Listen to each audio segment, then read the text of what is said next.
کہتے ہیں ایک بار شام کے وقت کوئی شخص امام ابو حنیفہ کی خدمت میں حاضر ہوا اور کہا، حضرت کچھ عرصہ پہلے میں نے اپنا مال زمین میں دفن کر کے محفوظ کیا تھا۔ اب جب ضرورت پڑی ہے تو یاد ہی نہیں آتا کہ کہاں دفن کیا تھا۔ مجھے اس کا حل بتائیے۔ امام ابو حنیفہ نے جواب دیا، یہ کسی عالم کا کام تو نہیں جو تجھے یہ بتا سکے کہ تم نے اپنا مال کہاں دفن کیا تھا۔ تاہم انہوں نے کچھ دیر سوچنے کے بعد اس شخص سے کہا، جاؤ جا کر اب سے لے کر صبح تک نماز پڑھنا شروع کرو، انشاءاللہ تمہیں اپنے دفن کیے ہوئے مال کی جگہ یاد آ جائے گی۔ اس شخص نے گھر جا کر نماز پڑھنا شروع کی۔ ابھی کچھ دیر ہی گزر پائی تھی کہ اسے یاد آ گیا کہ اس نے مال کدھر دفن کیا ہے۔ فوراً وہاں جا کر اپنا مال نکال لیا۔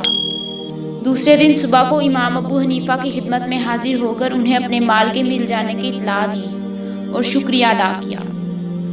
اس کے بعد اس نے امام صاحب سے پوچھا، آپ کو کیسے پتا تھا کہ مجھے میرے دفن کیے ہوئے مال کی جگہ یاد آ جائے گی؟ امام صاحب نے کہا، مجھے یقین تھا کہ شیطان تجھے کبھی بھی ساری رات نماز پڑھنے کے لیے چھوڑے گا نہیں۔ وہ تیرے دماغ کو مال کی جگہ یاد کرنے میں اس وقت تک مشغول رکھے گا جب تک تجھے وہ جگہ یاد نہیں آ جاتی۔